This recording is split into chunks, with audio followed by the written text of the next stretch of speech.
se va a hacer la agenda que vamos a llevar el día de hoy, es acerca de las definiciones entre crisis convulsiva y epilepsia, ¿no? Un poco para que podamos definir cuáles son las diferencias entre uno y otro. La crisis convulsiva es la manifestación clínica, motora, sensitiva, autonómica o psíquica que por una actividad neuronal hipersincrónica se manifiesta y que generalmente es autolimitada. Es decir, es un evento que ocurre de pronto, o sea, que es paroxístico y que es autolimitado, va a cesar, se autolimita. Y las manifestaciones de las crisis no únicamente son motoras, como tal vez nosotros podamos pensar, o sea, que no solamente tiene que ver con los movimientos tónicos, clónicos, atónicos, clónicos, no es solamente motor, sino que también se pueden manifestar alteraciones sensitivas, trastornos autonómicos como rubor facial, sudoración profusa, por ejemplo, alteraciones psíquicas como cambios en el comportamiento, estados confusionales, cambios incluso en el estado de ánimo, que se pueden dar durante o en el contexto de este evento convulsivo. ¿Pero qué es epilepsia? Epilepsia es cuando ocurren dos o más crisis no provocadas en un periodo mayor a 24 horas. Es decir, que si una crisis se presenta en el mismo día durante 24 horas, no es considerado es considerado un evento convulsivo porque está en el periodo de 24 horas. Pero cuando es una crisis que se presenta hoy y se presenta 7 días después, o se presenta 3 días después, o se presenta varios meses después, ya son dos eventos en un periodo mayor a 24 horas. Exactamente lo mismo, simplemente para reafirmar lo que acabamos de comentar, que la crisis es la manifestación clínica que ocurre por esta descarga excesiva, que es un fenómeno anormal, es un fenómeno brusco, pero que es transitorio, por lo que también pueden o no pueden haber compromiso de la conciencia. Adicional a ello, la presencia de dos o más de estos eventos no provocados en un periodo mayor de 24 horas ya se considera epilepsia. ¿Por qué hago o reafirmo las dos palabras de no provocado? Porque un paciente que por hipoglicemia hace convulsiones no es epilepsia. Si un paciente con enfermedad renal crónica durante su diálisis presenta una crisis convulsiva, no es epilepsia, porque lo generó, lo provocó, está asociado a un evento, a una causa. Un paciente que por un trauma de cráneo convulsiona por primera ocasión, no es considerado epilepsia. ¿Ya? Pero, ¿qué ocurre con aquellas personas con las que aparentemente no había ocurrido nada y de pronto presentan una convulsión? Entonces, ese es cuando se lo comenta como no provocado. Ahora, las manifestaciones clínicas que se van a dar en epilepsia van a depender, son muy variables de un paciente a otro, según el área cerebral que está afectando estas descargas epilépticas. De allí nosotros podemos tener estas descargas que pueden ser focales, por eso es la imagen que se trata de graficar allí, o que también pueden ser generalizadas, es decir, que ya compromete a los dos hemisferios cerebrales. Cuando utilizamos el término generalizado, estamos indicando indirectamente que es una descarga en los hemisferios cerebrales. Existen muchas sintomatologías, diversas sintomatologías, y para poderla analizar se deben de clasificar en sintomatología subjetiva, que por lo general es el aura, y este aura va a depender de dónde es el sitio inicial de la descarga. El aura puede ir desde trastornos somatosensoriales, problemas visuales, fotofobias, fotopsias, alteraciones auditivas, problemas o alteraciones olfatorias, trastornos gustatorios, dolor en epigastrio, cefalea, trastornos autonómicos o trastornos psíquicos. Todos estos pueden ser aura. El aura son estas manifestaciones que se dan previo al evento convulsivo motor o no motor. Y las síntomas que son objetivos, Pueden ser los no motores o pueden ser los motores. De los motores tenemos las alteraciones de la conciencia, afasia, amnesia y delirio. Y de lo motor tenemos los típicos o elementales, que son las mioclonías, los movimientos tónicos, los clónicos, y los tónico-clónicos, las crisis versivas, los nistagmos epilépticos o los espasmos también epilépticos.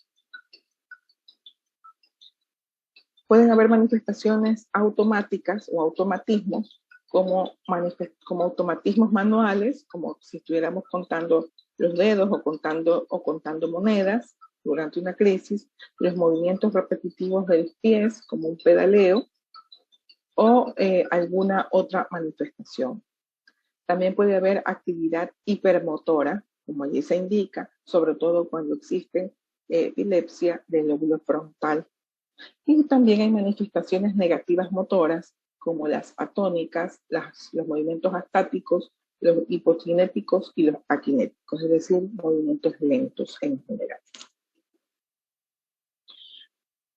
Dependiendo de dónde comienza la descarga, como ya les indiqué, son las manifestaciones clínicas. Esta de allí es el área, la circunvolución frontal ascendente y también el área motora en general.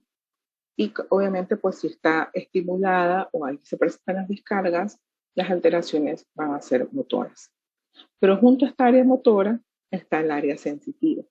Y como no existe una barrera en el cerebro que impida que se propaguen estas crisis, fácilmente puede haber una manifestación motora y somática y sensitiva al mismo tiempo, porque por su continuidad. O sea, puede haber por separado o juntas. Y dependiendo de qué fue lo primero que empezó, si lo motor o lo sensitivo, podemos inferir cuál es el inicio de esta crisis.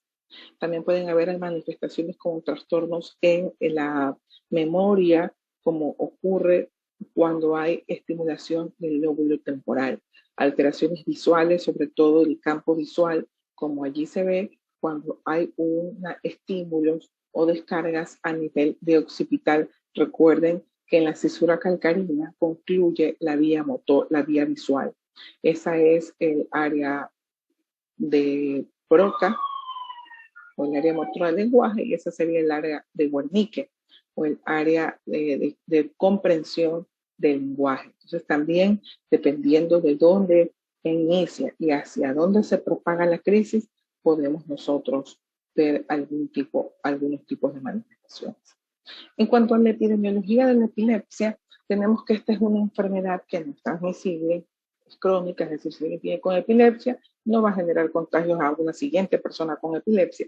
Sin embargo, a pesar de ser no transmisible, hemos visto muchas pseudocrisis en parientes o familiares cercanos a la persona que tiene epilepsia. De alguna manera, puede haber cambios en el comportamiento de las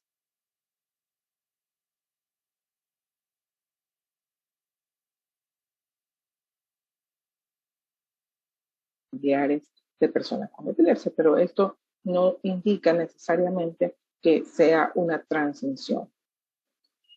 Adicional a eso, que es una enfermedad que va a afectar a alrededor de 50 millones de personas en el mundo y que por lo que es que se convierte en un trastorno neurológico muy frecuente, sobre todo en países como los nuestros, que son países que están en vías de desarrollo, países con ingresos bajos o con ingresos medianos. Y una de las razones que se ha propuesto por lo que esto puede ocurrir, hay una teoría acerca de la leptina relacionada a la desnutrición en años tempranos, o también a la infestación de parásitos, por ejemplo, como la neurocisticercosis, que se presenta con mucha frecuencia en países en vías de desarrollo, y que por lo tanto la cantidad de pacientes con epilepsia se incrementa. Adicional a que las enfermedades neurodegenerativas son muchísimo más frecuentes en nuestras poblaciones por el poco control en cuanto a los factores de riesgo relacionados al deterioro cognitivo, a Parkinson, a enfermedad cerebrovascular, etc. Y otro evento también importante es el alto índice de accidentes de tránsito que dejan lesiones en el encéfalo y como parte secundaria pueden provocar epilepsia. El riesgo de muerte también en las personas que tienen epilepsia también se incrementa de manera significativa, tanto en las personas que puedan sufrir accidentes como parte de su evento convulsivo, como aquellas personas también que durante el sueño pudieran fallecer por epilepsia, pero esto solamente ocurre en las personas con epilepsia refractaria que constituyen entre el 10 y el 15% de las pacientes, de la totalidad de los pacientes con epilepsia. Y hay una condición que se llama SUDEP, que es la muerte súbita por epilepsia, ¿no? Cuando hay alteraciones en el ritmo cardíaco. Estamos hablando de casos excepcionales y epilépticos refractarios, no en pacientes con epilepsia de buen control. ¿Y por qué hago esta aclaración? Porque el 70% de las personas que tienen epilepsia pueden vivir sin convulsiones, con un tratamiento adecuado, llevando pues algunas consideraciones en cuanto a la calidad de vida, y estas personas no tienen que tener limitaciones en cuanto a su actividad académica, en cuanto a su actividad laboral, de ninguna manera. Cuando uno va a elegir un tratamiento anticonvulsivante, tenemos que también tener en consideración la parte económica. ¿Y por qué razón tenemos que tener en consideración la parte económica? Porque el éxito del tratamiento va a depender también de que sea constante. De pronto nosotros elegimos un tratamiento que es excelente desde el punto de vista farmacológico, pero que tal vez la persona no pueda comprarlo todos los meses durante todo el tiempo del tratamiento. Entonces va a generar menos efectividad, no porque el medicamento como tal sea mal, sino porque no es constante la administración del medicamento.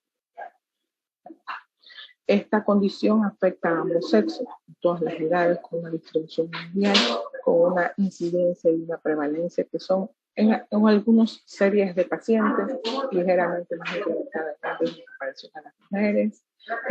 Los extremos de la vida es cuando más se manifiestan. ¿Cuáles son los extremos de la vida? En los niños o recién nacidos, en los bebés, en los extremos de la vida, en las edades muy tempranas o en las edades muy tardías de la vida. En los primeros grupos, porque están asociados a trastornos perinatales, como hipoxia neonatal o problemas alrededor del nacimiento. También porque se pueden asociar a problemas genéticos o trastornos metabólicos relacionados a la infancia, por un lado. Y en cambio, en los adultos mayores, porque se asocia a que en estos pacientes pues ya se suman enfermedades neurodegenerativas y también ya se presentan otro tipo de enfermedades, como enfermedad cerebrovascular, que genera también un terreno fértil, digamos, para la aparición de epilepsia. Es un poco más frecuente ver epilepsia focal que las generalizadas, tanto en niños como en adultos, pero eso es relativo dependiendo de las series que se realizan o que se revisen. Aquí tenemos, miren, una curva que es de hace muchísimos años. Miren ustedes que es 1993, cuando se hicieron estudios poblacionales grandes. Y aquí lo que les estoy manifestando también se pone evidente, es evidente ahora, es evidente en el gráfico y también es una realidad actual. Es decir, que en los extremos de la vida vemos cuando hay un incremento en la inicio o frecuencia de crisis, y luego hay un descenso con una discreta meseta, por decirlo así, es decir, que la incidencia no aumenta, y luego después de los 60 años parecería nuevamente incrementarse la incidencia de crisis convulsivas. ¿Bien? De las manifestaciones de las crisis tenemos pues las focales y las generalizadas, y que esas son las manifestaciones de crisis. Pero dentro de estas se pueden englobar más de 40 síndromes epilépticos distintos, que cada uno tiene características clínicas, características electroencefalográficas propias, características radiológicas propias, y por lo tanto pues ya existen tratamientos que han sido asociados a cada uno de estos síndromes que permite, una vez que sean diagnosticados, poder tratar a tiempo y poder hacer que estos pacientes en la medida de lo posible, en la medida posible, sean parte de ese 70% de personas que están con buen control de crisis. Muy bien. Voy a ir a la diapositiva anterior a esta, porque aquí está, voy a presentarles unos videos para que esto... Doctora, ¿puedo hacer una pregunta? Sí, por supuesto. Con respecto a la epidemiología de la epilepsia, señalaba que es más frecuente, no sé si lo explico y no lo alcancé a escuchar, que es más frecuente en hombres y no en mujeres. ¿Por qué? No, hay una discreta frecuencia incrementada. En realidad no hay una causa, no hay una explicación clara. Se supone que es porque los hombres están más expuestos a los traumas de cráneo en las edades medias de la vida. Y como tienen los traumas de cráneo severos, moderados a severos, ya generan lesión y gliosis, hay una tendencia incrementada de presentar crisis convulsivas en ese grupo poblacional. Esa sería pues una de las razones, pero no es que es mucho más frecuente, es discretamente más frecuente y también depende de la población que se estudie. Otra pregunta, doctora. ¿Por qué dentro también de la epidemiología mencionaba que se presenta más en niños que en adultos? Ah, claro, no. Se presenta en niños y en adultos mayores. Esos son los dos grupos poblacionales que se presentan con más frecuencia. En los niños, porque están asociados a los trastornos del desarrollo psicomotor, ¿no? Que se presentan desde el inicio. También porque en países en vías de desarrollo existe una mala atención materna y perinatal, por lo tanto el riesgo de encefalopatía hipóxica es muy, muy alto en nenes que nacen con problemas, obviamente eso genera lesión, y también a las alteraciones metabólicas como trastornos enzimáticos congénitos. Por eso es que se manifiesta más frecuentemente en niños. Algunos niños con alteraciones muy severas en el desarrollo psicomotor lamentablemente no llegan hasta la vida adulta. Entonces, por eso es que se ve ese pico. Y en el otro extremo son los adultos mayores donde ya se comienzan a sumar enfermedades como enfermedad cerebrovascular, la aparición de tumores, la aparición de enfermedades neurodegenerativas que predisponen a esa población a que presente convulsiones. Listo, doctora, gracias. Okay. Iba a mostrarles, iba a recordarles esto porque vamos a revisar acerca de las manifestaciones motoras específicamente esto. Mioclonías, crisis tónicas, clónicas, tónico-clónicas, versivas, epilepsia con nistagmus, epilepsia con espasmos. Vamos a ver también atonías, que son lo que más vamos a poder observar, para que no solamente sea un repetir una frase, o unas palabras, sino que también nosotros lo podamos revisar gráficamente. Vamos a ver si es que puedo abrirlo. Un momento.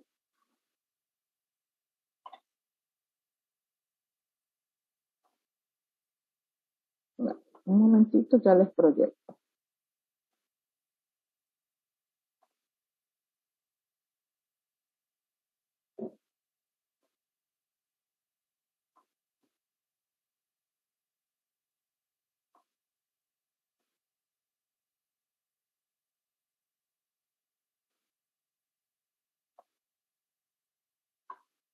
Vamos a volver a observarlo.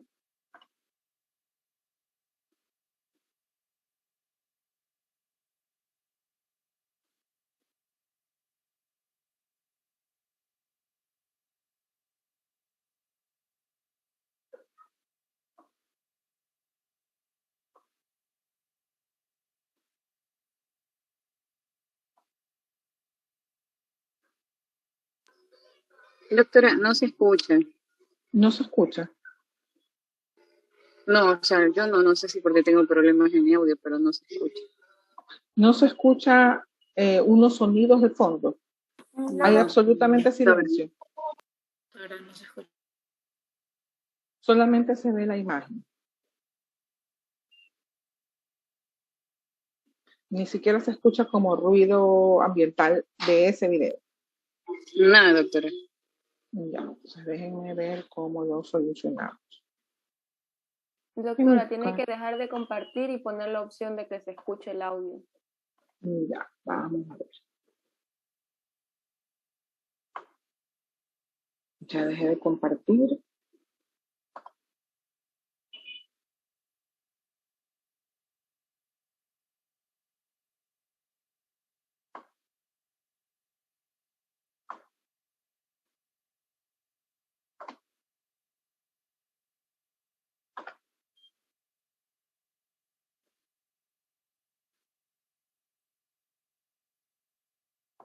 Tal vez allí se escucha mejor.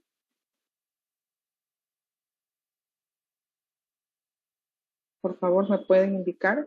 No, no No, sale doctora. nada, doctora. Sale solo sus carpetas, pero no está publicando, ¿no? Ah, ya, ok. Vamos a ver cómo lo solucionamos.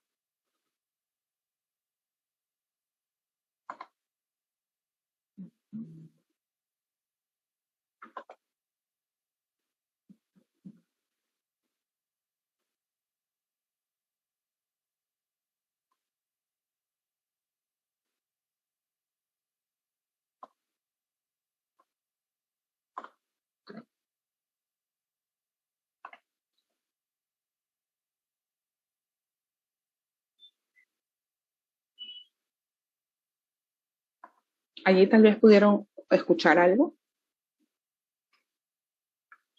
No, todavía no. No, doctora. A ver, ¿cómo solucionamos? Tiene que dejar de compartir toda la pantalla, la presentación.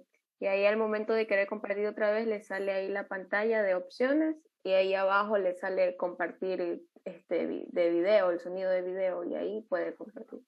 Entonces vamos a dejar de compartir la pantalla. Ya la dejamos compartir. Doctora, disculpe la molestia, lo que pasa es que el compañero Michael Pinalgote dice que si la puede aceptar por favor desde otro dispositivo, que a él se le congeló la pantalla de su laptop. Ya, un momentito. Ya lo vamos a aceptar a su compañero. Bueno, no aparece en este momento para poderlo aceptar. Se me espera un momento para poder tratar de solucionar el tema. Pero qué raro, porque con todos los compañeros de ustedes previamente no hemos tenido esta dificultad. Para nada.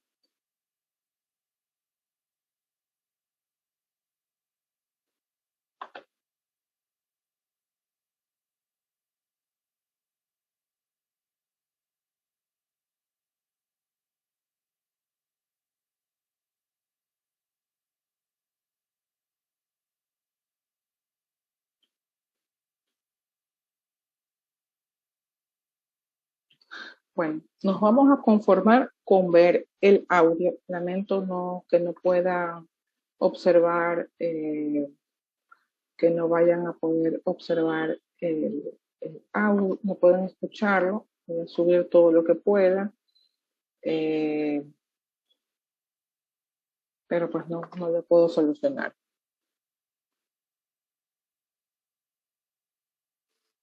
Tampoco, doctora.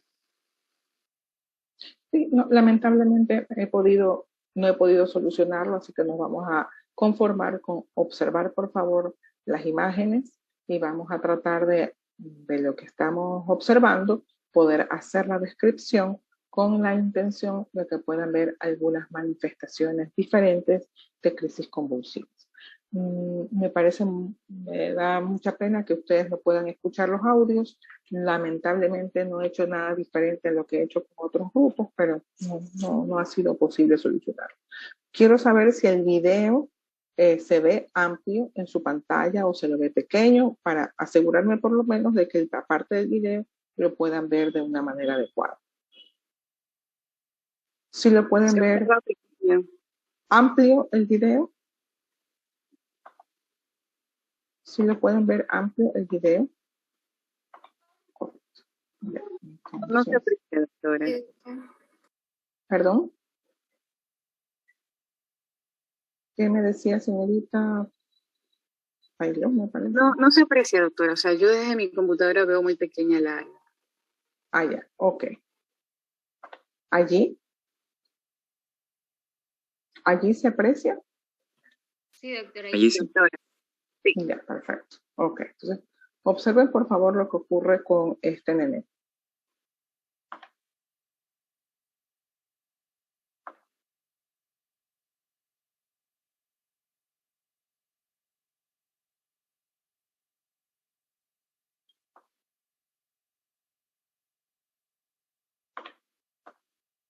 ¿Qué les llamó la atención del niño?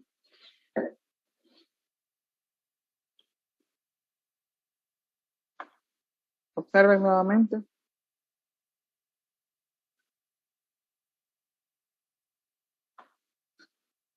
¿Sí? ¿Qué les ha llamado la atención del niño? Como que perdió la fuerza del tono muscular. No tiene una mirada fija hacia su familiar y se ve como que está... ¿Sí? Él está, aparentemente iba a comer y de pronto hay una pérdida del tono muscular, se cae y se golpea. Y se golpea junto incluso a su padre, ¿no? Quien no lo logra sostener. Es decir, que sin previo aviso, sin aura, hay una pérdida súbita del tono muscular.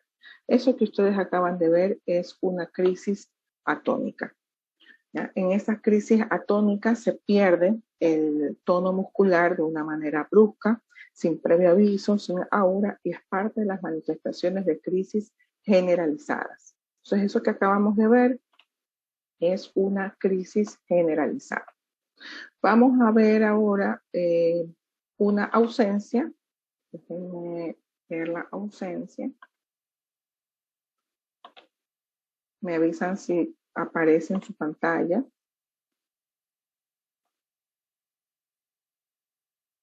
¿Aparece en su pantalla o no? ¿Sí? Ok. Sí, Sí, doctora.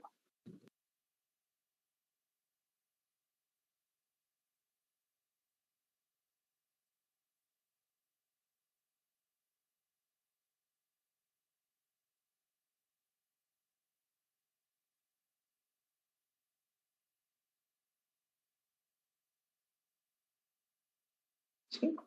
¿Vuelvo a ponerlo?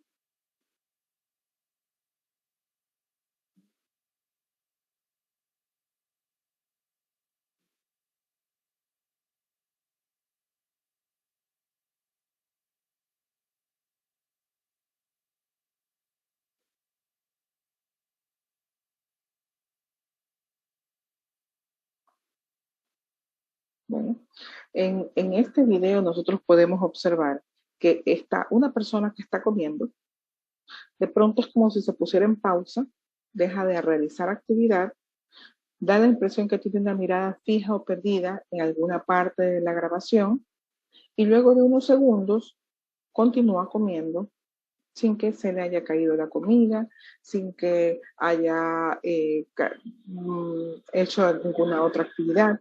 Esto que estamos observando es una ausencia. ¿Sí? Es una ausencia. Estas crisis de ausencia también forman parte de las crisis generalizadas, es decir, con descargas en los dos hemisferios cerebrales. En este tipo de ausencias, en esta particular tipo de ausencias, no existen automatismos, simplemente es como si el individuo se pusiera en pausa, se genera una descarga punta onda lenta generalizada de 3Hz, que dura pocos segundos, se autolimita y son buenos respondedores al uso del ácido valproico. Entonces, estos pacientes van a responder muy bien a ácido valproico. Habitualmente, el inicio de la presentación de las ausencias es en la niñez, alrededor de los 8 años, y desaparece durante la adolescencia. En muy pocos casos, la continúa hacia la vida adulta. En muy pocos casos. Sin embargo, estas personas no se acuerdan de lo que pasó, ¿verdad? No, en ese lapso de tiempo no lo recuerdan. Esos pequeños segundos no los recuerdan. Pero ¿qué es lo que ocurre con estas personas? Que, por ejemplo, a veces es la profesora de la primaria quien nota que se despista con mucha frecuencia.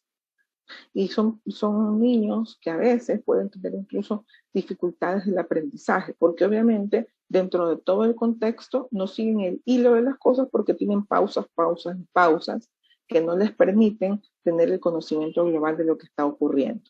Entonces muchas veces pueden ser mal etiquetados como problemas de atención, cuando en realidad lo que está ocurriendo es que puede tener crisis convulsivas como estas, que son manifestaciones de ausencia. Ante esta duda, no es lo mismo estar despistado que tener una crisis de ausencia. ¿Ya? Entonces, ante la duda de una real crisis de ausencia, lo indicado es hacer un estudio electroencefalográfico. Doctora, ¿hay una edad exacta en la que se marca en la adolescencia de estos pacientes que van desapareciendo o es variable? Es variable, pero ya después de los 20 años ya no vamos a encontrar crisis de ausencias, a menos que sean ausencias atípicas, cosas extrañas, no usuales. Son eventos que empiezan desde la niñez, alrededor de los 8 años, y concluyen alrededor de los 14, 15 años, las crisis de ausencia. Pero algunos, como en medicina nunca todo es riguroso, 2 más 2 es 4, lo que siempre estamos viendo que existen patrones, pero muchas veces nuestros pacientes salen de los patrones establecidos, ya luego pueden tener algunos que tienen 17, 18 años, que tienen todavía ausencias, pero es completamente inusual, es bastante infrecuente. ¿Ya? Entonces esa es una ausencia de crisis de ausencia. Diga. ¿Va a depender de la etiología del tipo o una sola persona puede tener varios tipos o sea, la generalizada o todas Claro. en una? No, pueden tener varios tipos y pueden tener varios tipos porque depende de que si es que la epilepsia es monofocal, es de un solo foco de descarga, o es multifocal, tiene varias formas de descarga. En las multifocales, a pesar de que podría ser un tipo más complicado para poder tratarlas, hay que descartar siempre pseudocrisis, ¿no? Porque son patrones variados. Y cuando existen patrones variados y desorganización en la información que el paciente proporciona, sí hay que descartar también pseudocrisis. El siguiente video que vamos a ver es también una ausencia, pero es una ausencia atípica, y ustedes ya van a ver por qué se llama atípica, van a ver algo diferente a lo que vieron en el video anterior, y adicional, las ausencias se desencadenan por hiperventilación. ¿Qué quiere decir hiperventilación? Que durante el registro electroencefalográfico se realizan 2 estímulos: fotoestimulación e hiperventilación, para poder desencadenar crisis durante un registro electroencefalográfico. Lo que van a ver que está haciendo la señorita del video es que hace hiperventilación. Y luego que se fijan en lo que ocurre con ella, también fíjense lo que pasa en el registro electroencefalográfico, que cambia completamente. Más adelante en las presentaciones yo les hago como una especie de acercamiento a la lectura del electroencefalograma. Entonces lo único que quiero ver es que se fijen en el cambio que hay. Y ya luego pues ya vamos a analizar un poco cómo se ven las ondas y cuándo es una manifestación de epilepsia. Ya, ahí voy a poner el video.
Ahí como ustedes ven que tiene las manos puestas sobre la cabeza, se está pidiendo que hiperventile.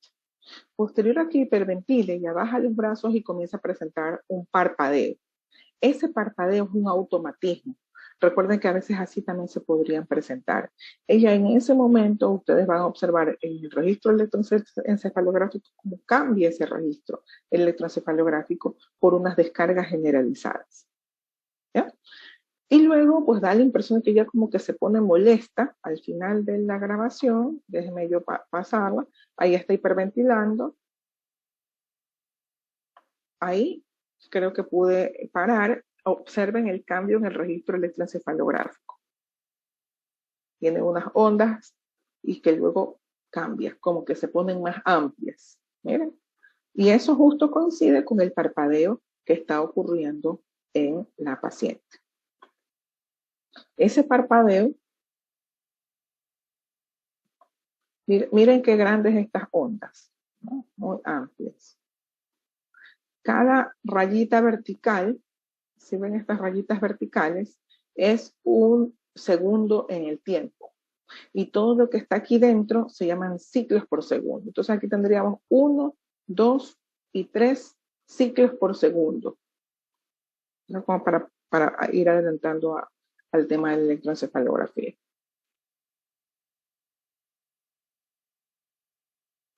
Incluso si ustedes se fijan, también tienen como una especie de automatismos en la boca, como que estuviera saboreando algo.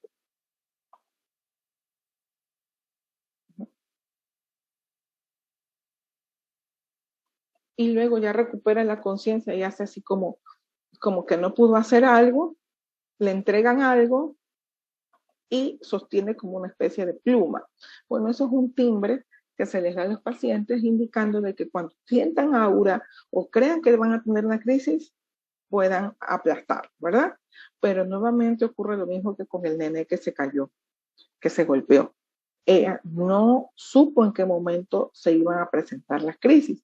Entonces, por eso tiene esa actitud como de frustración, de que no pude avisar, ¿no? Y después ya le dan y ella ya lo aplasta, pero ya la crisis pasó hace rato. Entonces, es una forma de poder interpretar que este tipo de crisis tampoco tienen aura. Por lo general, todas las crisis generalizadas no tienen aura. Son tres cosas que hay que diferenciar.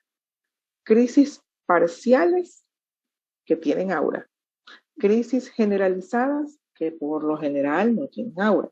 Y las crisis parciales secundariamente generalizadas. Es decir, que una parcial puede generalizarse. ¿Ya? Entonces, esas parciales secundariamente generalizadas sí pueden tener aura porque nacen parciales.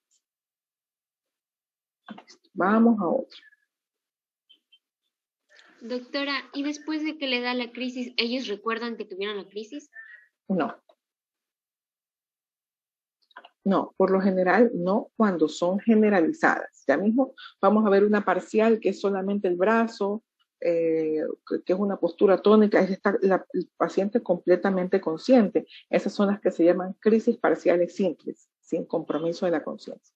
Pero cuando hay un compromiso de la conciencia, ya se le puede decir que esa es una crisis compleja. Compleja porque hay compromiso de la conciencia. El compromiso de la conciencia no es necesariamente que cierre los ojos y se desmaye. No. El individuo puede tener un trastorno de la conciencia sin perder el tono postural, sin cerrar los ojos, como ha ocurrido con esas dos personas que ustedes acaban de ver. Ellos no han tenido conciencia clara de lo que ha estado pasando, pero ellos no van a recordar el evento vivido. ¿Ya? Pues vamos a ver este tipo de manifestaciones. Qué pena que no puedan observarlo, porque no puedan escucharlo, porque aquí incluso hay manifestaciones verbales, ¿no? De la crisis. Pero bueno, por lo menos conformémonos con el tema de la imagen.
me apagó el micrófono, doctor. Gracias. Esto ya no es mientras el paciente está despierto, sino mientras el paciente se encuentra dormido. Entonces, existen crisis que se desencadenan con el sueño. Son crisis que son nocturnas. Ella estaba aparentemente dormida. Luego, les voy a volver a poner el video para que se fijen en lo que les voy a decir. Parecería como que huele algo, tiene como un movimiento luego como en la nariz, primero. Y luego se levanta bruscamente. Qué pena que no puedan escuchar el audio. Hay gritos, hay sonidos, como que estuviera ella sufriendo, como que algo le estuviera doliendo. Y luego, pues, como que trata de salirse de la cama o algo y alguien la detiene, ¿no? Como para que no se lastime y no se vaya. Entonces, cuando ocurren este tipo de eventos, es dentro de los diagnósticos diferenciales, hay que descartar trastornos del sueño REM, hay que descartar trastornos psiquiátricos, por supuesto, y epilepsia. Esta epilepsia, y específicamente epilepsia del lóbulo frontal. En las epilepsias del lóbulo frontal hay actividad hipermotora, esto pues, ¿no? Que hay que sostenerla, que no sé qué. Hay personas que pegan, por supuesto, sin tener conciencia clara de lo que están haciendo. Existen personas que pueden incluso levantarse y caminar y como que se levantan como si tuvieran un trastorno psiquiátrico, incluso agredir involuntariamente. Entonces, por eso es importante hacer este diagnóstico diferencial.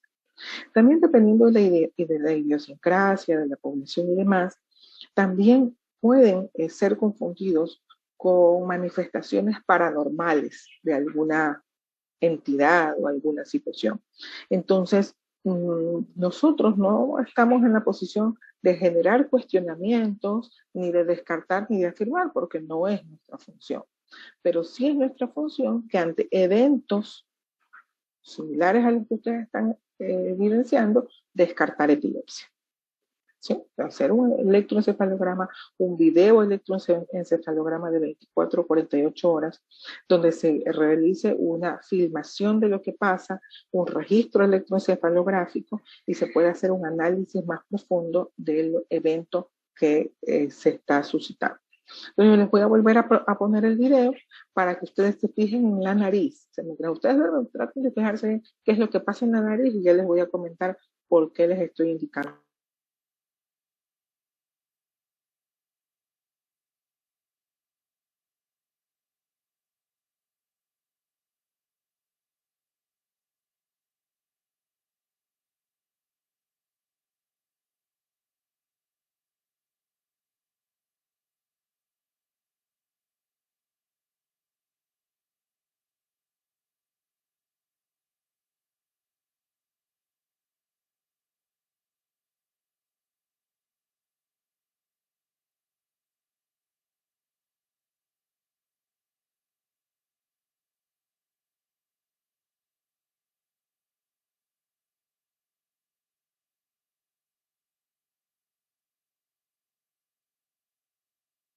¿Observaron lo de la nariz?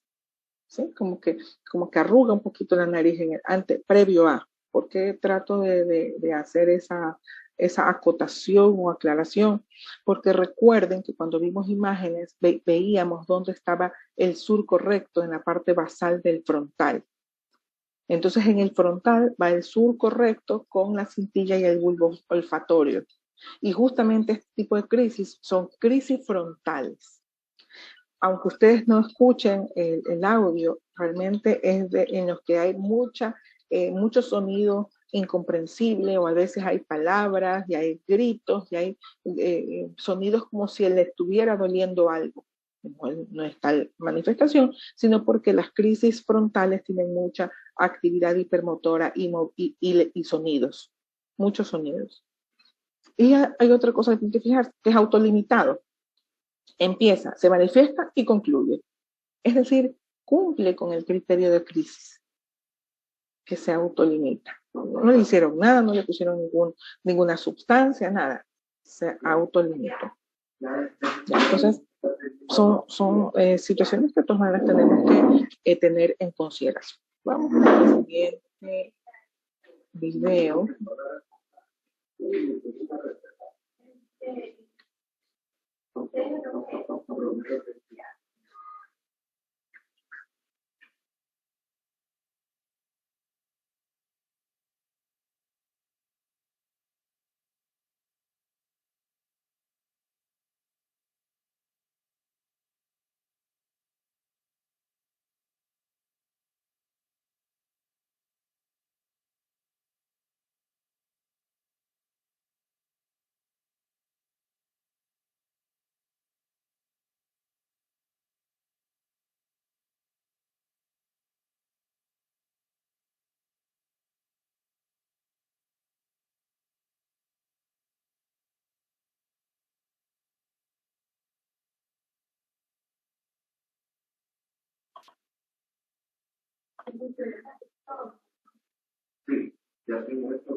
Noten allí que es como que ella de pronto está buscando algo. No sabemos si está buscando este timbre que ella siente que algo va a pasar, como que va a tener una crisis y lo está buscando, o simplemente tiene un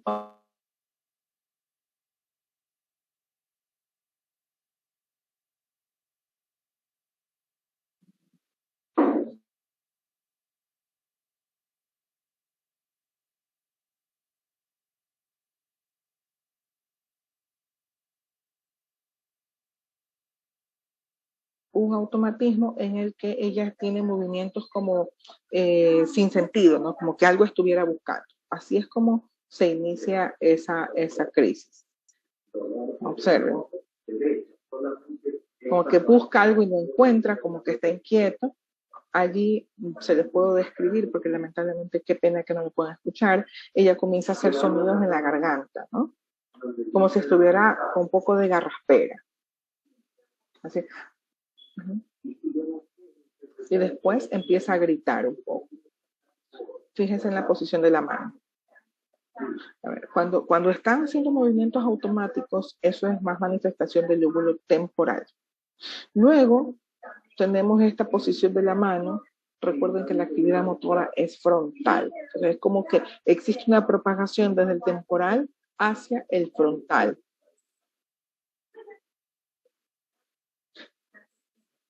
Miren ustedes, está inquieta, como que algo le pasa, como que algo vio, como que algo le duele, como que ya, eso.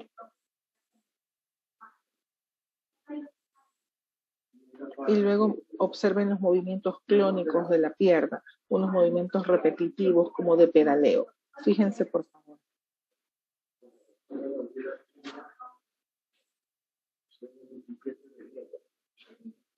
¿Ya? Entonces, esto es una crisis parcial compleja. Crisis parcial compleja. Están con manifestaciones de automatismos. El paciente tiene disrupción del medio externo porque no está consciente de lo que ocurre, pero en ningún momento cierra los ojos y se desmaya. ¿Ya? Esto es una de las características de las crisis parciales complejas. Las características de crisis parciales complejas son más del lóbulo temporal. Pero si ella se puso así, significa que ya sabía eso, ya significa ahora, ¿no? Claro.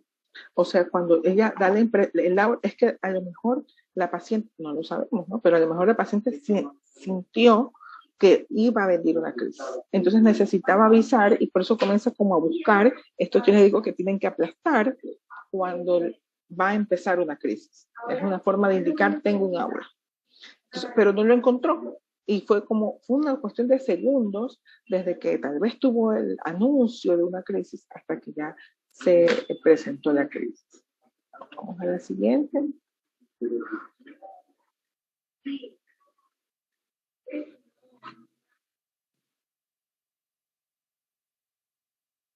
No, es lo contrario. Primero es temporal porque tiene automatismos y después es frontal porque tiene actividad motora.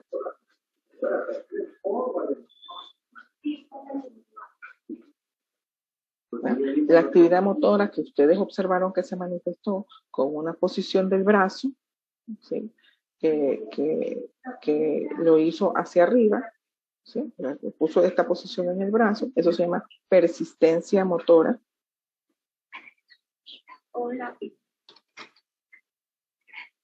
Presentó persistencia motora y luego hizo los movimientos repetitivos como de pedaleo de los miembros inferiores. Esos son manifestaciones motoras. ¿Ya? Vamos a ver el siguiente. Obsérvenlo, por favor. Este ya es la manifestación, esto es lo típico, ¿no? Observen lo que ocurre. Lo típico es un movimiento tónico clónico generalizado que se inicia con una versión de la mirada. Vamos a observarlo.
Bien.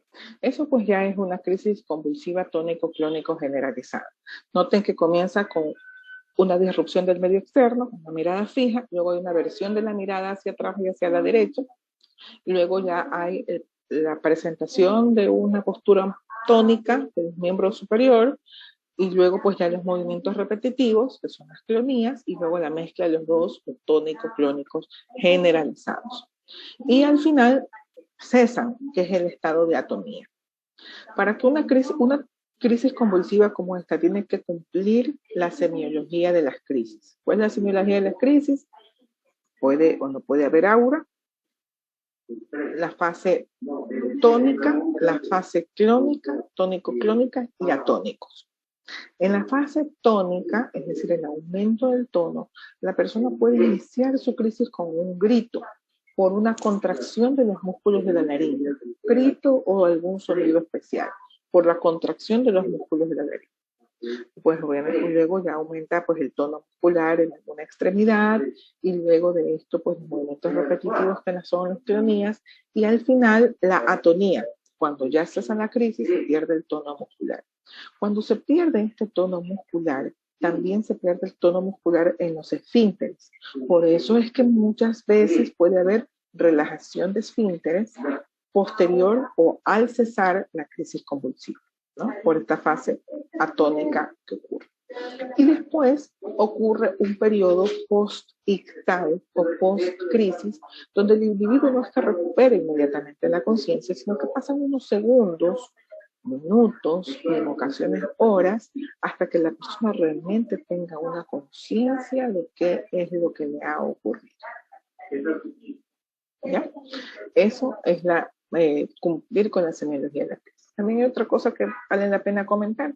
Miren que la persona estaba en un hospital o en un centro donde realizan estudios electroencefalográficos, convulsionó, pero nadie se puso encima del paciente. El uno aló el brazo, el otro aló la pierna, el otro aló el dedo, el otro le puso algo dentro de la boca y todo el mundo corrió, ¿no? Como se conoce que es un evento que se autolimita, que sí hay que tomar el tiempo, porque se tiene que autolimitar, porque cuando una crisis ya supera los 5 minutos, es probable, 5 minutos por reloj, no los 5 minutos que nos parecen a nosotros, porque en ese momento, con toda esa adrenalina y esa preocupación, los minutos los percibimos como horas. Uno le pregunta al familiar, ¿y cuánto tiempo convulsionó? Uy, como unos 30, 40 minutos, que a lo mejor fueron pocos minutos, pero en ese momento tenemos una percepción equivocada del tiempo. Entonces, si nosotros estamos cerca de un paciente, una persona que está convulsionando, una de las cosas importantes que hay que hacer es tomar el tiempo por reloj, o sea, realmente el tiempo para saber si esto es una crisis que se va a autolimitar o es una crisis que va a necesitar ya la administración de un fármaco, de un medicamento para parar la crisis. Eso es el primero. Segundo, que cuando alguien convulsiona, lo adecuado es proteger de que no se golpee, sobre todo la cabeza. Y que si está en una silla, ponerla en el piso. Si está en una escalera, ubicarlo en un lugar plano. Si está cerca de algún abismo de alturas, ubicarlo en un sitio en el que no se lesione. Ponerlo en decúbito lateral, proteger la cabeza, aflojar cinturones, si es posible, si hay zapatos, botas o algo, y si fuera posible retirarlo, a buena hora, si no, no, y esperar a que el paciente cese sus crisis. A veces equivocadamente, por tratar de ayudar, lo movemos, el uno le coge el brazo, el otro las piernas, entre 4 personas le mueven, una quinta persona toma el tórax, y a veces ese traslado puede generar incluso fracturas, puede generar hipoxia. No es conveniente hacerlo. Tampoco es conveniente colocar cosas dentro de la boca, abrirle la boca para ponerle un pañuelo, para ponerle un bajalengua, peor, porque se puede romper y se puede hasta generar asfixia, poner cucharas, la mano. Hay algunas situaciones, si fuera posible retirar prótesis dentales en nuestros adultos mayores, buena hora, si fuera posible. Si no fuera posible, pues tenemos que esperar a que la crisis cese. A veces es preferible, dependiendo de las circunstancias, que aunque se esté lastimando la lengua, preferible que se lastime la lengua a generar asfixia o a generar una dislocación de la articulación temporomandibular por forzar la apertura de la boca. Entonces es preferible esperar a que la crisis se concluya. ¿Ya? Entonces eso con respecto a ese tipo de crisis. Yo quiero una preguntita, disculpa. Uh-huh. Si supera 5 minutos la crisis, dice que se administra un fármaco. ¿Cómo qué fármaco se podría administrar? Si es que la crisis continúa. Si ya la crisis continúa, puede convertirse en un estatus. Un estatus es cuando la crisis supera los 30 minutos. Eso es un estatus. Una crisis que supere los 5 minutos, 10 minutos, se puede administrar benzodiazepinas. ¿Cuáles de todas estas? Diazepam, midazolam o diazepam, midazolam, esos dos, ninguna otra cosa que no sea una benzodiazepina. Ya luego, para proteger de que el paciente no vuelva a convulsionar, se pueden administrar anticonvulsivantes endovenosos. Ya les voy a manifestar o les voy a mostrar el algoritmo de tratamiento al final de la presentación, ¿no? Y de estos, los anticonvulsivantes por vía endovenosa que existen disponibles son levetiracetam, ácido valproico y fenitoína. En el orden en el que deberíamos de utilizarlo, primero fenitoína, luego ácido valproico y luego levetiracetam.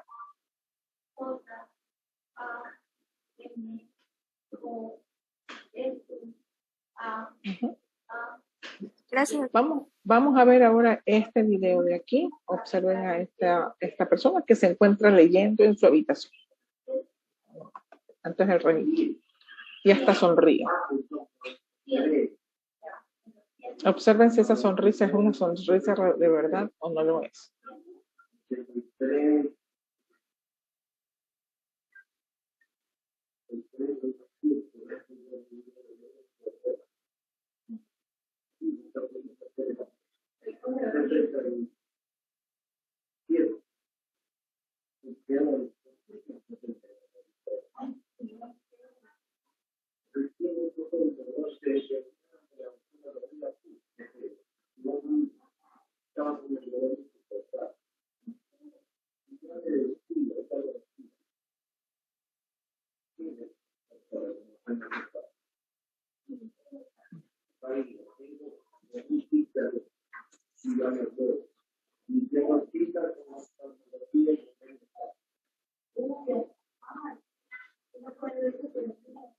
No, pero yo no puedo adelantar la cita.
Heidi, hi.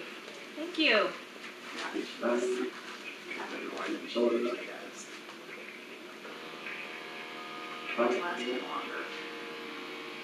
Go on and call nuclear med.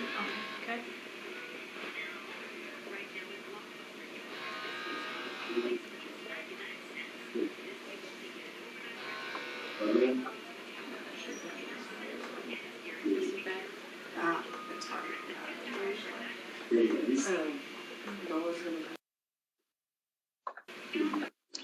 No sé si ahí Ahora, ya a pueden...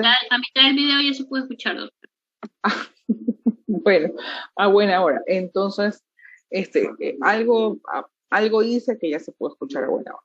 A ver, lo que ocurre con esta persona es que se presenta una crisis parcial motora en miembro superior, pero él sí tiene aura. Él está viendo, leyendo algo y de pronto yo les voy a decir esto y luego les voy a volver a pasar el video para que puedan un poco fijarse en estos detalles. Luego él como que sonríe, pero no es una sonrisa de alegría o un gesto de amabilidad, es una sonrisa rara. ¿Ya? Hay crisis de sonrisas que se llaman crisis gelásticas y son por estímulo del hipocampo. Pero él siente algo porque toca el timbre y de hecho viene alguien a verlo. Realmente no sé por qué le administran algo, porque pues, recién estaba empezando, no sé si ya como es un video electroencefalograma, a veces ya cuando hay muchas crisis que se han manifestado, ya no queremos que siga descargando y tratamos de poner una benzodiazepina en ese momento. Pero en teoría no debería de ocurrir que ella empiece a tener aura y ya lo bloquean su crisis, porque no, probablemente ya había tenido crisis previa. Luego de esto, él tiene manifestaciones, tiene autonomía, ¿no? Trastornos, tiene manifestaciones autonómicas. Noten lo que hace con la mano, como que hace esto, ¿sí? Y también noten la boca, parecería como que está también haciendo algún gesto. Y luego al final de la crisis termina con un movimiento de la cabeza como un no, que son movimientos ya clónicos cefálicos. ¿Ya? Durante el evento le preguntan cosas, como cuál es su cumpleaños, o sea, le preguntan cosas y él no puede responder.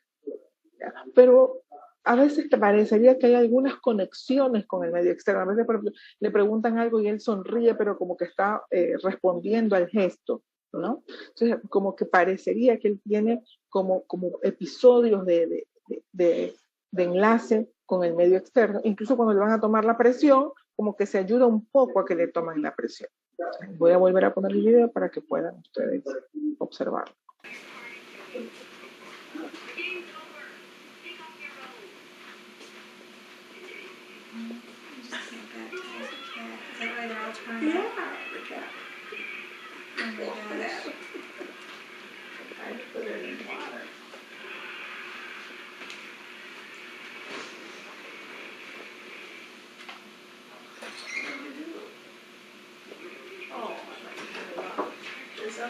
You push the button. Remember Black Cat? Remember Black Cat? You okay? Can you tell me your name? She sees it right now. She must be. Remember Black Cat? Can you tell me your name?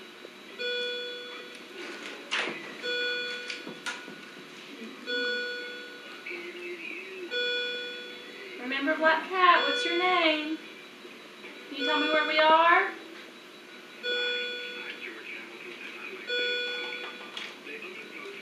It's okay, I'm here with you. Do you know where we are right now? Can you tell me what day it is?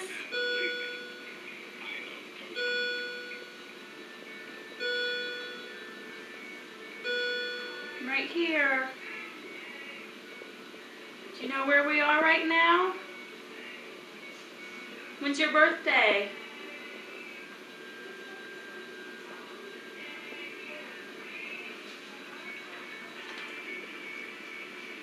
What's your name? Can you tell me what your name is?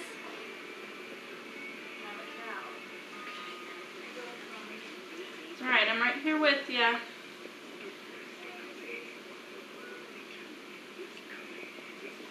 You know where we are right now? Okay. You right? Yeah, I am good. Good. You did? Yeah. Good. Hey, flush that.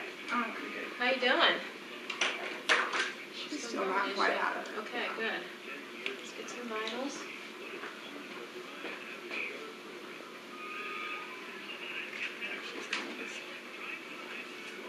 starting to shake. She usually doesn't do that. Heidi, hi. Thank you. Yeah, she's having more than she usually does. It's lasting longer. Go on and call nuclear med. Okay.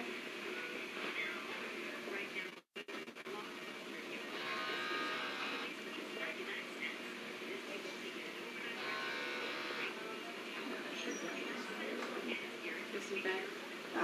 It's hard. Usually.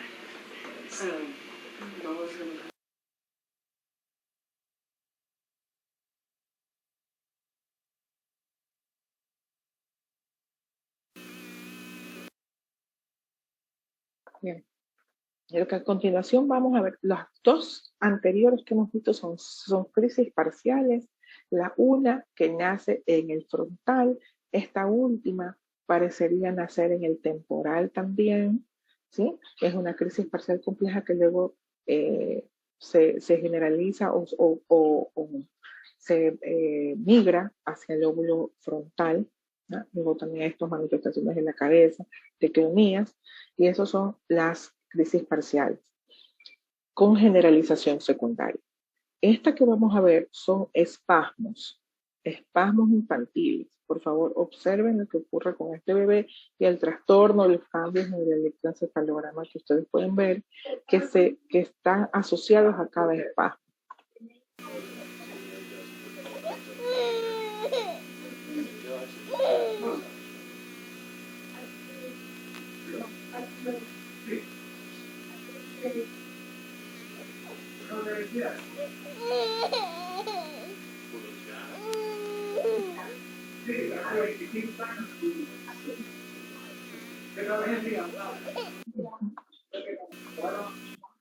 Es importante que tengamos en consideración la presencia de espasmos porque puede ser el inicio de un síndrome de West.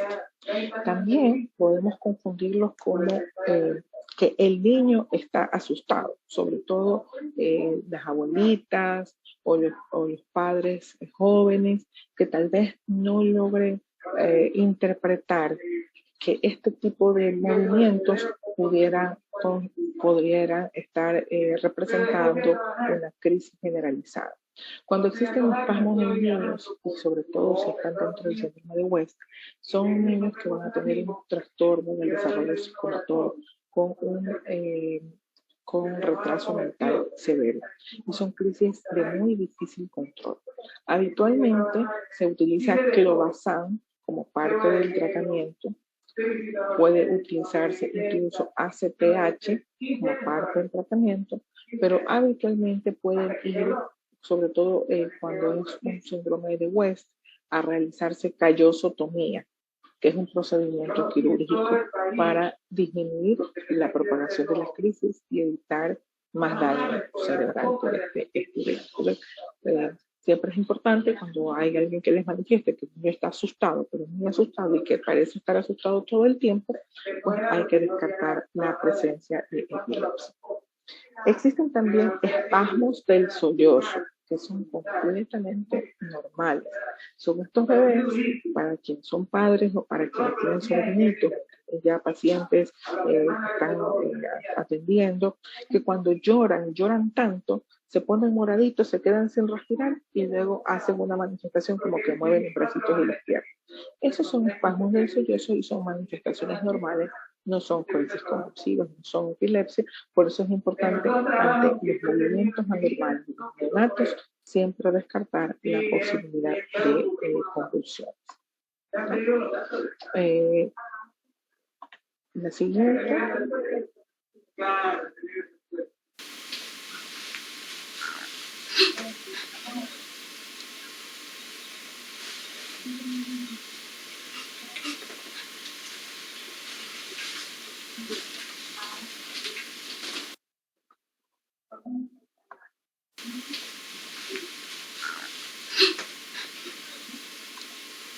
Estas son mioclonías. Se presentan como muy frecuente en adolescentes y esto sí también ya en adultos jóvenes.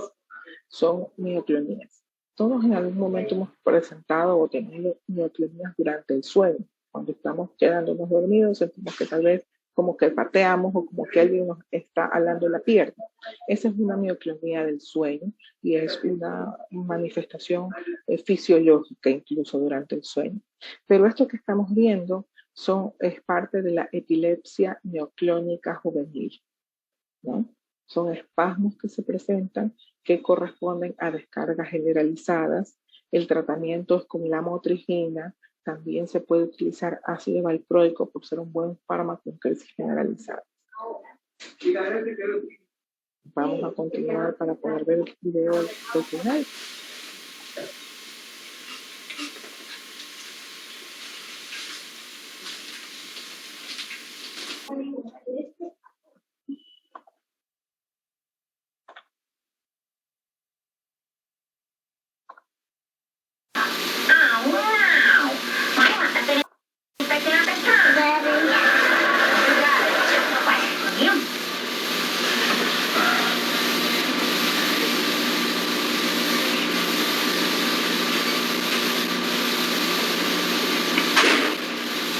Grab the bed rail, okay? Grab the bed rail.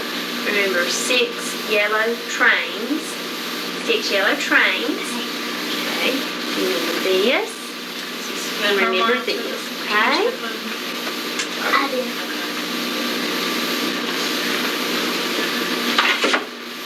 Can you read this for me? They heard him speak on the radio last night. You will get sick of reading the sentence, I figure. And what's your name? Cindy, And what's your age? How old are you? 8. And did you just have one of your spells? Yeah. Okay. You remember what I asked you to do first? Get the rail. Mm-hmm. And what number, color, and theme did I give you to remember? 6 yellow trains. Very good. And what 2 things did I show you to remember? A ring and a pin. Very good. Well, you just passed the test. You're giving us Miren qué interesante. Esto es una crisis parcial simple, motora, del miembro superior. Yo creería que el miembro superior izquierdo. No logro ver si también involucra todo el cuerpo izquierdo.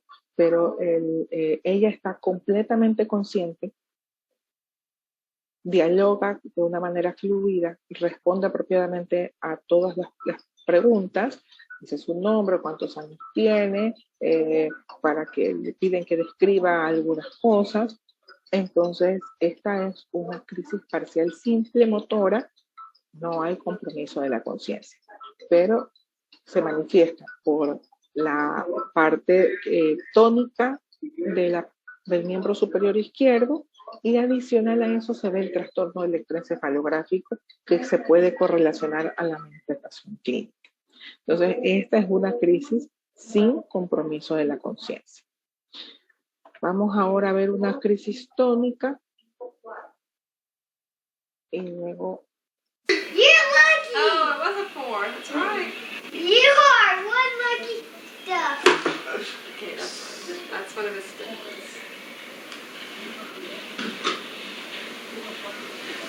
This light's gotta come. Okay, you okay, sweetie? You're lucky! Oh, it was a 4. That's right. You are one lucky duck. Noten que tampoco tuvo aura. Él estaba conversando, estaba muy contento y de pronto súbitamente. Esta es una manifestación de una crisis tónica y es una crisis generalizada. Miren que no hay aura, no hay nada. Hay pérdida completa de la conciencia y una postura tónica generalizada. That's one of his steps.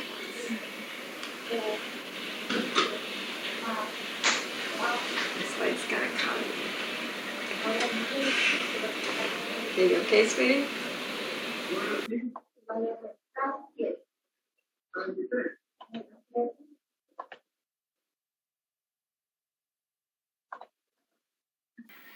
Ya, y este es el último.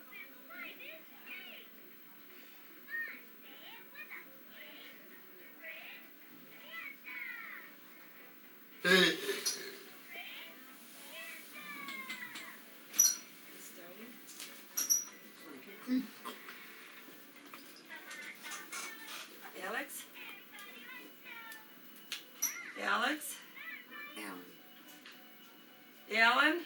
Yeah. It's all right, babe. It's all right. It's all right.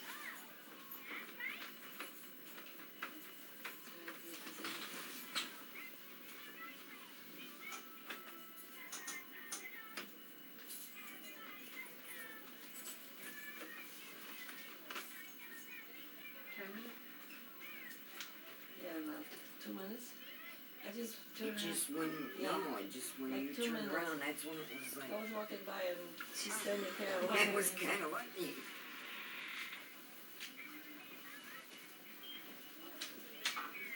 And he's connected, right?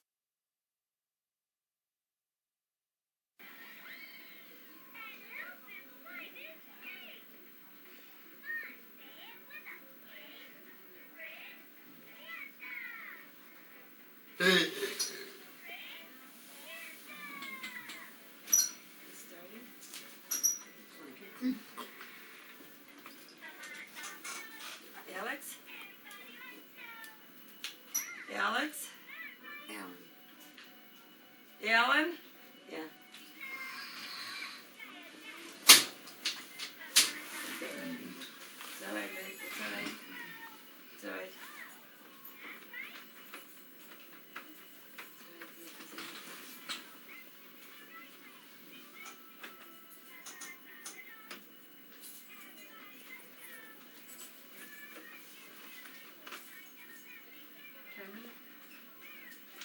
Yeah, about 2 minutes. I just turned Just around. when, Yeah. no, just when Like you 2 turned minutes. around, that's when it was like, I was walking. Bueno, este es otro tipo de manifestaciones, miren, durante el sueño, es decir, que una crisis convulsiva se puede presentar en sueño y en vigilia.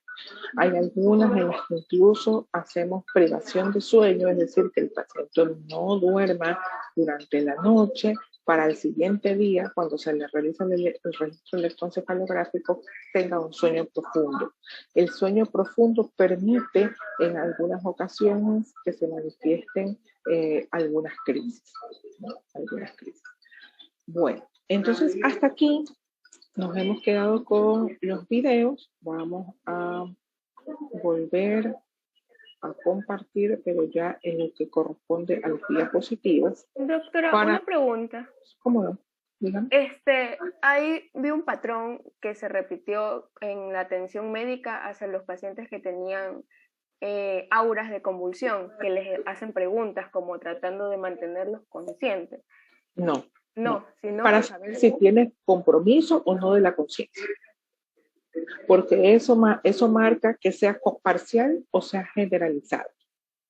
No es para, no es para mantenerlos conscientes, es para saber si se comprometió la conciencia. El compromiso de la conciencia indica que si comienza, por ejemplo, en el frontal derecho, a través del cuerpo calloso pasó hacia el frontal izquierdo. Entonces ya no es una parcial, sino que es una generalizada. ¿Por qué es importante eso? Porque los tratamientos de las parciales son distintos a los tratamientos de las generalizadas. Cuando ya son refractarios, los tratamientos quirúrgicos de las parciales, por lo general son lesionotomías o son resecciones, y en cambio de las generalizadas son callosotomías y colocaciones de estimuladores vagales. Entonces siempre es importante poder definir, ¿es parcial o es generalizada? Y todo esto no es que nos anclamos de un solo elemento, sino que es como la suma de los elementos de un rompecabezas. Todo tiene que ir concatenado para luego poder tomar una decisión terapéutica apropiada. Es que pasa que, por ejemplo, mi hermano sufre de convulsiones y tiene generalizadas tónico-clónicas. Entonces, él le da aura de convulsión, porque él estaba bien con su tratamiento. Entonces, sin querer, por los años hemos hecho como un ejercicio de que me dice, tengo aura de convulsión, y empezamos a conversar de algo más complejo, y no le da la convulsión. Entonces, es como que no sé si sea algo que impida la convulsión o realmente no se completó la descarga por el tratamiento que ya tiene de años. Es difícil poderlo saber, tal vez si eso ocurriera coincidentalmente con un registro electroencefalográfico, se pudiera tal vez dar una respuesta más adecuada desde el punto de vista de si es que le funciona el conversar o simplemente se autolimita sola. No se lo podría yo indicar. Pero si esto es una medida que le funciona a él, deben de continuar con el mismo ejercicio, porque eso ha impedido probablemente de que él sienta esa confianza de que con ese ejercicio no va a hacer una propagación de crisis. Y eso es bastante bueno para el paciente y para la familia, porque te da un poco de seguridad. Mejor vamos a tratar de que hable, de que esté conectado con nosotros para que no tenga una crisis generalizada. Entonces, esa mi recomendación es que si eso es algo que está funcionando, no dejen de hacerlo. Pero si es que realmente para la crisis o se autolimita sola, tal vez podríamos responderlo si justo coincide un registro con un aura y el ejercicio, para poder hacer el análisis un poco más profundo en relación a lo que usted me está preguntando. Alguien más creo que levantó la mano.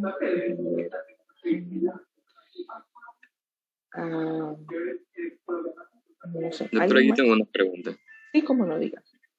En el video de una crisis creo que era en un neonato, un paciente pediátrico, habló sobre las mioclonías durante el sueño, que son fisiológicas. Incluso en esa edad las mioclonías son normales, o podría de pronto ser algo relacionado a una crisis. No. Las mioclonías de los neonatos son cuando el neonato cuando el bebé está despierto. Ya cuando está dormido y se presentan movimientos así, son movimientos que pueden ser mioclonías del sueño, normales. Las mioclonías que vimos son con el paciente despierto. Entonces no creería que está relacionado a una crisis, sino a una mioclonía del sueño. Si ya los movimientos comienzan a presentarlos despierto y no relacionados al llanto, bueno, sería un signo de alerta para hacer un registro electroencefalográfico. Si no está en esas circunstancias, pues creería que no habría que tomar otras medidas. Doctora, ¿a qué edad se consideran estas mioclonías fisiológicas en los lactantes o en los pacientes pediátricos? Las mioclonías son fisiológicas en toda la vida. Pero siempre y cuando estén relacionadas con el sueño, porque a nosotros también nos ha pasado que tenemos mioclonías eventuales. Cuando en cambio están despiertos, como la paciente que tenía epilepsia mioclónica juvenil, que ya son sacudidas prácticamente de todo su cuerpo, o solamente de extremidades superiores o inferiores, y son muy frecuentes, pues ya son manifestaciones motoras que deben de ser tratadas. Y otra cosa que no les he dicho de las mioclonías es que son fotoestimulables. Es decir, que si tienen mucho estímulo luminoso, pueden manifestarse con mayor frecuencia. Por eso las mioclonías se exacerban o se puede hacer que se presenten al despertar en las mañanas. Y a veces hay un cierto patrón que las personas que tienen epilepsia mioclónica juvenil comentan que en las mañanas están con más mioclonías.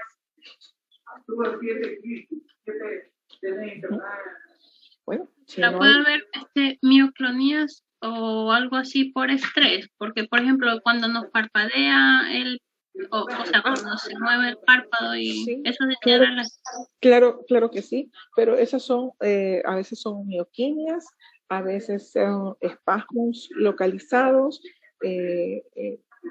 y que realmente son manifestaciones de esto, de estrés, a veces de trastornos electrolíticos, pero que no requieren uso de anticonvulsivantes, ¿no? A veces cuando estamos cargados de muchas actividades o falta de sueño, pues tenemos algún movimiento en la cara, en el párpado, ¿sí? A veces incluso en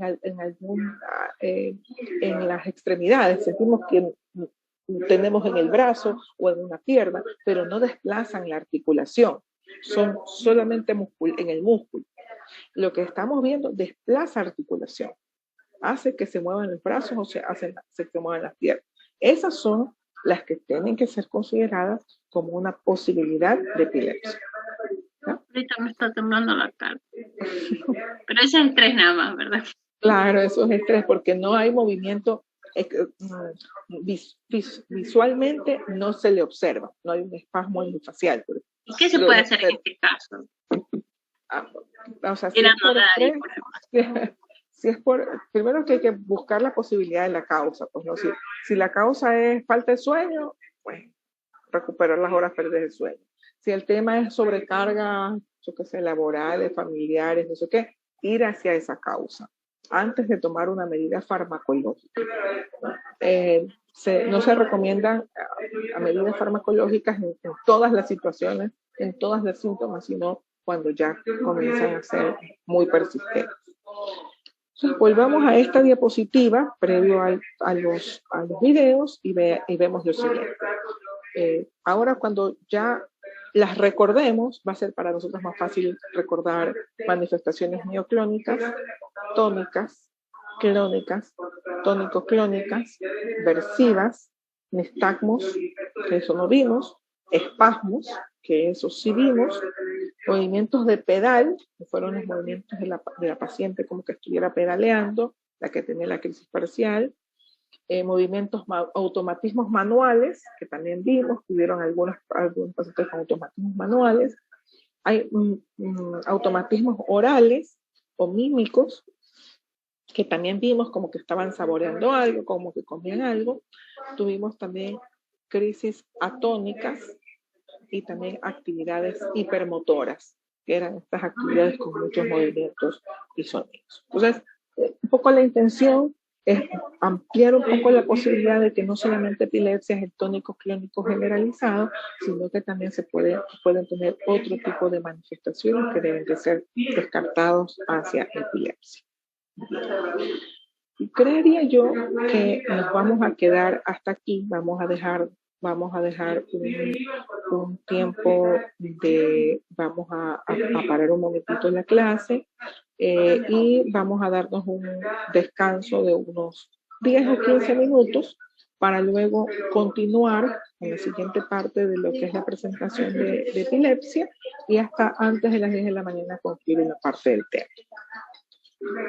Listo, nos vemos entonces de acuerdo a mi reloj, son 8:16, nos veríamos, 9:16, 9:30 les parece. Entonces 9:30, nuevamente encendemos nuestras cámaras, nos conectamos para continuar con la presentación de epilepsia.